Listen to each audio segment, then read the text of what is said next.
Começa agora mais um TCU em Ação. Nesta edição, você vai conhecer auditorias que colaboram para aperfeiçoar a administração pública e melhorar a vida do cidadão. Acompanhe. A auditoria do TCU no DENIT revela 134 obras paradas em estradas federais. Tribunal de Contas da União aponta risco de centros de apoio ao turista não ficarem prontos para a Copa do Mundo. TCU lança referencial básico de governança para colaborar com a administração pública de todo o Brasil. O Tribunal de Contas da União está promovendo curso à distância para os conselheiros municipais de assistência social.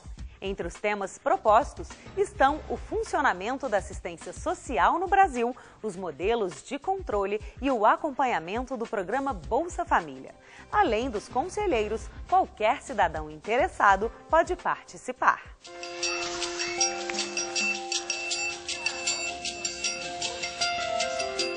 No Brasil, são muitas as ações de assistência social realizadas com recursos federais. O programa Bolsa Família, por exemplo, atende 16 milhões de famílias.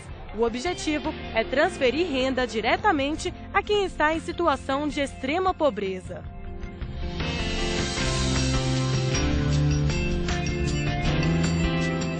A gestão dos recursos destinados a este tipo de programa pode ser acompanhada por qualquer pessoa, mas um grupo em especial se destaca. São os Conselhos Municipais de Assistência Social, cidadãos que se dedicam a contribuir com a fiscalização dos recursos aplicados nessa área. Muitas vezes, os conselheiros precisam de auxílio para exercer esse importante papel social. Por isso, o Tribunal de Contas da União está oferecendo um curso gratuito e à distância, com o objetivo de capacitar os conselheiros municipais a atuarem de modo mais efetivo na fiscalização de programas sociais. Esse curso é um curso à distância, né? Autoinstrucional, né? Não há existência de instrutores, de professores. A própria pessoa é responsável pela sua agenda, né, pelo tempo que ela vai levar para fazer o curso, os horários que ela vai entrar. É um curso aberto e ele tem um objetivo de capacitar os conselheiros de assistência social, os conselheiros municipais e estaduais de assistência social, para que eles exerçam melhor a atividade de acompanhamento das políticas públicas a cargo deles. A presidente do Conselho Nacional de Assistência Social, Luziele Tapajós, revela que o treinamento à distância pode servir para reforçar e atualizar informações. Assim, os conselheiros poderão se aperfeiçoar na fiscalização dos recursos, para que sejam efetivamente usados em benefício da sociedade. Essa iniciativa do Tribunal de Contas da União, ela reveste-se de uma enorme importância, de uma enorme relevância, porque ela justamente serve aquilo que é essencial para o exercício da cidadania, que é o exercício do controle social, né? Os conselheiros de assistência social, municipais e estaduais, eles precisam efetivamente, não de um diploma, né, de uma forma institucional, mas de uma formação cidadã. A maior importância é que, de fato, se educa, se ensina à distância e, por outro lado, permite o maior acesso e o aluno se organiza para estudar. Além dos conselheiros, qualquer cidadão pode participar do curso. Basta entrar no portal do TCU, clicar em Educação Corporativa, se cadastrar e logo depois fazer a inscrição. Há outros cursos oferecidos pelo Tribunal. A gente tem cursos de planejamento e orçamento público, licitações e contratos, estruturas da gestão pública, todos esses disponíveis no nosso site, né, abertos a todos os cidadãos. Além do curso, o Tribunal também disponibiliza uma cartilha com orientações aos conselheiros, que está disponível gratuitamente na página do TCU na internet.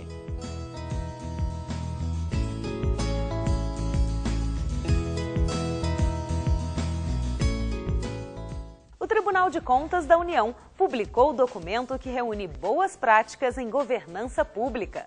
O objetivo é aumentar a qualidade e a efetividade de políticas públicas e de serviços prestados aos cidadãos. Confira. A governança no setor público compreende essencialmente os mecanismos de liderança, estratégia e controle, que são postos em prática para avaliar, direcionar e monitorar a atuação da gestão pública. O objetivo é a boa condução de políticas públicas para uma melhor prestação de serviços à sociedade. Com o intuito de auxiliar na melhoria da governança nas instituições públicas, o Tribunal de Contas da União produziu o Referencial Básico de Governança, aplicável aos órgãos e entidades da administração pública. É um trabalho inovador, diferenciado, e que a gente pretende aplicá-lo durante esse ano, no próprio TCU e, posteriormente, em fiscalizações na área do controle externo. O referencial básico de governança pode ser usado por órgãos e entidades de toda a administração pública, que inclui a União, os estados, Distrito Federal e municípios. O TCU vai aplicar o documento em suas ações de controle e fiscalização.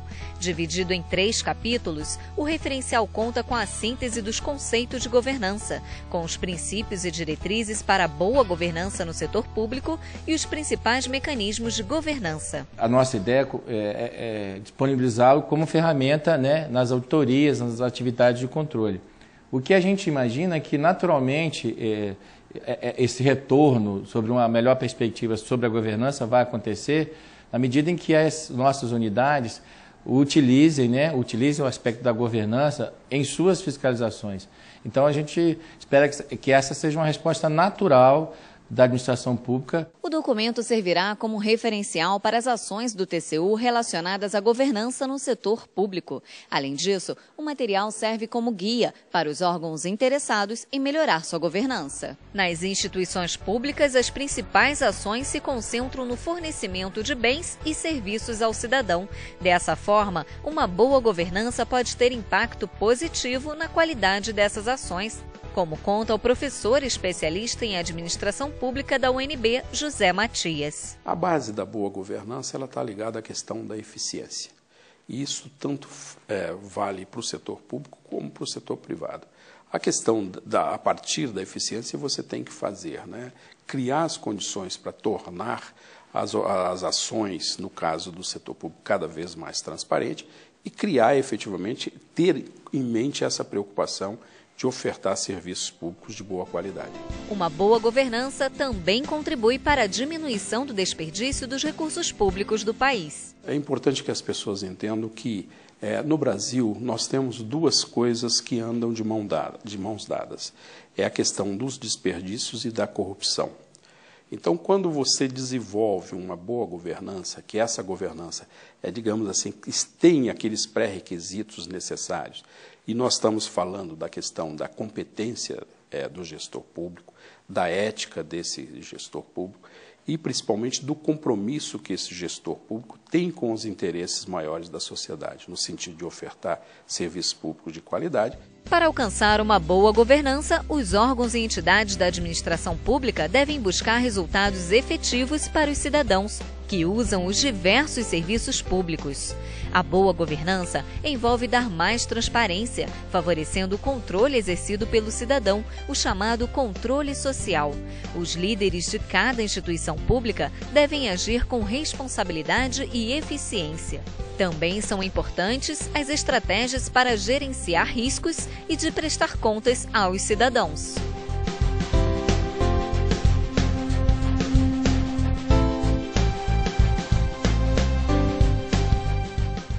A seguir, TCU realiza auditorias relacionadas a rodovias federais e obras paralisadas. A gente volta já.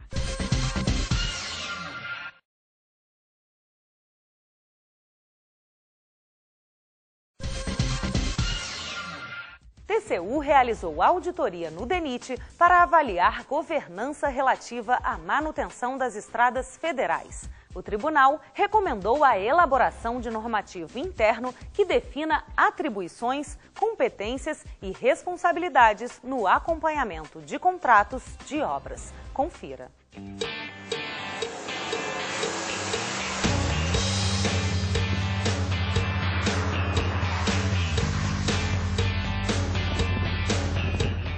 Kleber Gomes é motorista há 10 anos. Dirigir por rodovias federais faz parte da sua rotina diária. Ele afirma que em alguns trechos a atenção tem que ser redobrada.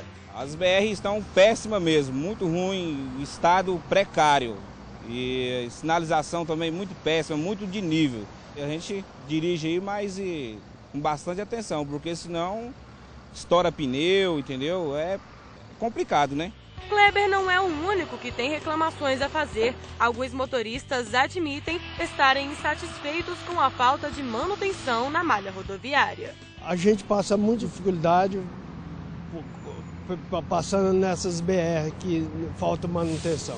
Está faltando manutenção, né? E como elas estão encobertas, às vezes causa muito acidente. A gente não sabe o que vai estar acontecendo, se é uma curva, um desnível, o que está para vir.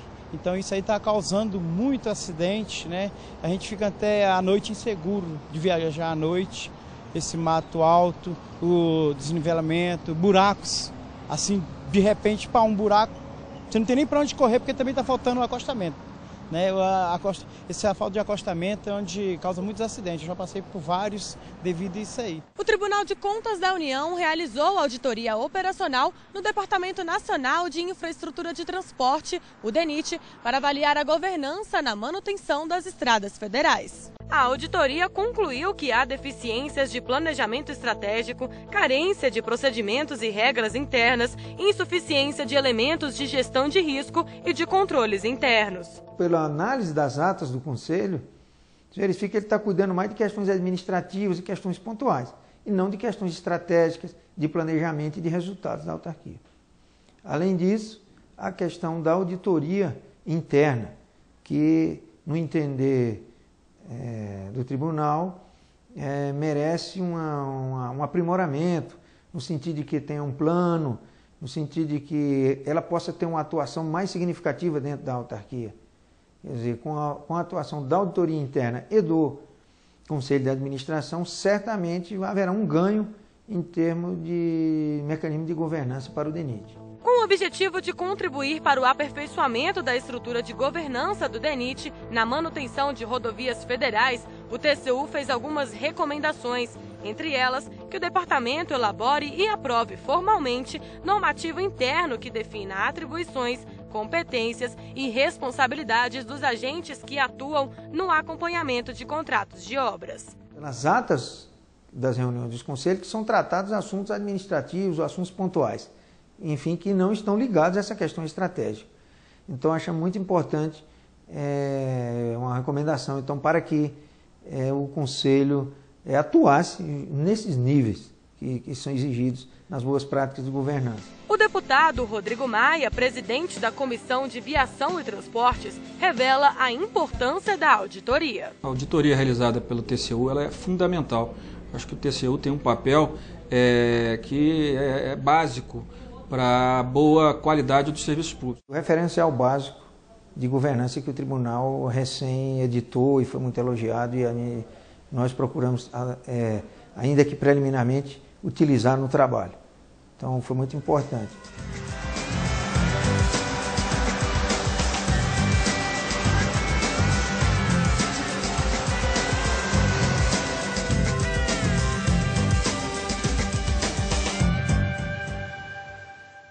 A auditoria do Tribunal de Contas da União analisou mais de 1.000 contratos de obras do DENIT e verificou que 134 obras estão paradas. A auditoria constatou que em 1/3 dos casos não há justificativa para as paralisações. São 134 obras paralisadas. Esse foi o número identificado pelo Tribunal de Contas da União, após auditoria em mais de 1.000 contratos de obras sob a responsabilidade do Departamento Nacional de Infraestrutura de Transportes, o DENIT. Está um desrespeito com a população. Hoje o dia está pior, sexta-feira, né, acabou comigo. Tem horário para entrar na faculdade 7h30, né, no máximo, ou engarrafamento. Essas obras eu espero que terminem logo para o nosso sofrimento acabar também. A auditoria do TCU constatou que das 134 obras rodoviárias suspensas, quase a metade das paralisações se deram por erros nos projetos de engenharia ou por pendências administrativas no âmbito do próprio DENIT. Para chegar nessa conclusão, nós partimos de um sistema do DENIT de acompanhamento de contratos da própria autarquia. Então, após um levantamento de mais de 1.000 contratos no sistema e um longo tempo de diálogo com o DENIT, de esclarecimentos, o DENIT apresentando todas as justificativas e um estabelecimento conjunto entre a equipe da Secretaria e do DENIT do que seria os critérios de uma obra paralisada. A partir de toda essa dialética, chegamos à conclusão de que tínhamos 134 obras paralisadas no universo de 1.145. Mas a conclusão básica é falta de controle do DENIT sobre o andamento dessas obras. A dificuldade para obter as informações dos andamentos dessas obras e desses contratos ficou patente no curso da fiscalização. Em 31% dos casos, o DENIT deixou de apresentar justificativas objetivas. As falhas decorrentes em projetos básicos ou executivos de engenharia foram reveladas em 27% dos contratos. Já as pendências administrativas do DENIT foram apontadas em 20% das obras. No caso dessa auditoria de obras paralisadas, foi exatamente a recomendação no sentido de que ele tivesse um controle efetivo do andamento das obras, para que levantasse não só os motivos da paralisação, e também de implementar medidas para sanar esses motivos e fazer com que os empreendimentos, tivessem andamento. Questões judiciais relativas a desapropriações envolvem 11% dos casos. Por sua vez, o licenciamento ambiental deu causa à interrupção de 9% das obras. E em menos de 2% dos casos, as paralisações ocorreram por intervenção do TCU. No curso do trabalho, a equipe sentou com o DENIT, com os técnicos do DENIT, também com a diretoria. Nós fizemos reuniões com o DENIT. E foram debatidas todas essas situações, inclusive foram contempladas essas situações que eles alegam de troca de contrato, situações de contratos que estão há muito tempo como paralisados, mas na verdade só faltava o termo de recebimento. Ou seja, o DENIT teve todas as oportunidades para explicar exatamente qualquer situação. Tanto é assim que nós consideramos depois desse rol de 300 aí 134. Mas observe que ainda ficaram aí 40 obras aí praticamente sem justificativa. Para os motoristas que trafegam diariamente pela BR-040, as obras são muitas e já duram bastante tempo. O trânsito é prejudicado, mas a recompensa será uma rodovia mais segura. Se as obras parassem, o transtorno continuaria por mais tempo ainda. Tem atrapalhado muito, né? Tem trazido muito transtorno para a comunidade. E tem mais de ano que essa obra não termina. Não temos como estimar um prejuízo assim, né? Quantitativo. Por quê? Não é só o preço da obra, e sim o transtorno que traz à sociedade. O cidadão esse que utiliza, né, a via, como aquele operário também que estava direcionado para a obra, né, que vai ficar sem estar trabalhando. Sobre as rodovias federais que estão com as obras paradas, o TCU recomendou que o DENIT faça um controle mais efetivo dessas obras. O tribunal está fazendo um trabalho no sentido de alavancar a gestão do DENIT para que essas deficiências e as fragilidades não venham a comprometer o andamento das obras.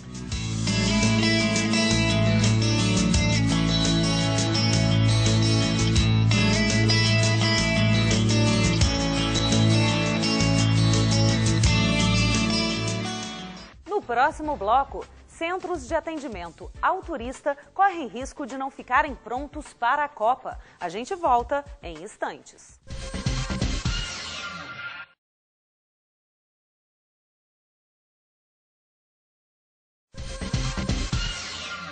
O Tribunal de Contas da União realizou auditoria para avaliar as obras de construção de centros de atendimento ao turista. Segundo o relatório, as obras ainda nem começaram e há sérios riscos de não ficarem prontas a tempo do Mundial. 12 cidades das 5 regiões do Brasil vão sediar a Copa do Mundo em junho deste ano. De acordo com estimativas da Embratur, são esperados cerca de 600 mil turistas estrangeiros para o grande espetáculo do futebol. Mais de 25 bilhões foram investidos em aeroportos, estádios e obras para melhorar a mobilidade nas cidades que vão receber jogos do Mundial. Para melhor receber os visitantes, o Ministério do Turismo firmou contratos de repasse com alguns estados e municípios para a construção ou reforma de centros de atendimento ao turista. Há 4 meses da Copa do Mundo, as melhorias nos pontos turísticos das cidades-sedes foram deixadas para a última hora. É o que mostra a auditoria realizada pelo Tribunal de Contas da União. Em todas as 37 obras fiscalizadas, os serviços ainda não tinham começado. Os contratos foram assinados em 2012 e, em todos os casos, o dinheiro está disponível para as prefeituras e para o Distrito Federal. Como as obras não foram iniciadas, existe a possibilidade de os centros de atendimento ao turista não ficarem prontos a tempo. Nos preocupa, há um atraso sim nos cronogramas e imagino que as cidades-sede acabaram se atrasando porque, em muitos casos, não conseguiram nem concluir as obras do primeiro ciclo. De acordo com o relator da auditoria do TCU, ministro Valmir Campelo, o quadro é preocupante. Campelo afirma que há risco iminente de os projetos não serem executados a tempo de serem usados no Mundial. Os contratos de repasse celebrados pelo Ministério do Turismo para a realização de ações de infraestrutura turística, dispostos na matriz de responsabilidade da Copa, implantação, reforma e adequação dos centros de atendimento ao turista, sinalização turísticas e acessibilidade nos atrativos turísticos, ainda não tiveram a execução das obras iniciadas, estando a maioria dos contratos em cláusula suspensiva, com risco potencial de não se alcançar as metas e objetivos propostos nessa ação estratégica de governo. O TCU alertou os órgãos responsáveis sobre o risco no atraso das obras. Além disso, foi recomendado que, quando se tratar de políticas nacionais estratégicas ou de compromissos federais assumidos, como a Copa do Mundo ou a Olimpíada de 2016, seja avaliada a capacidade dos entes que vão receber o dinheiro de realmente executar as obras de forma efetiva e no prazo correto.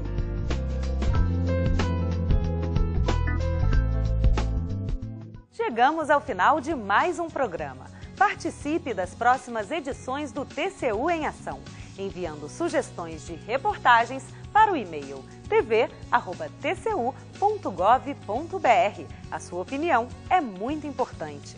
Não deixe de acompanhar também as fiscalizações do TCU pelas redes sociais, Facebook, Twitter e no canal do YouTube.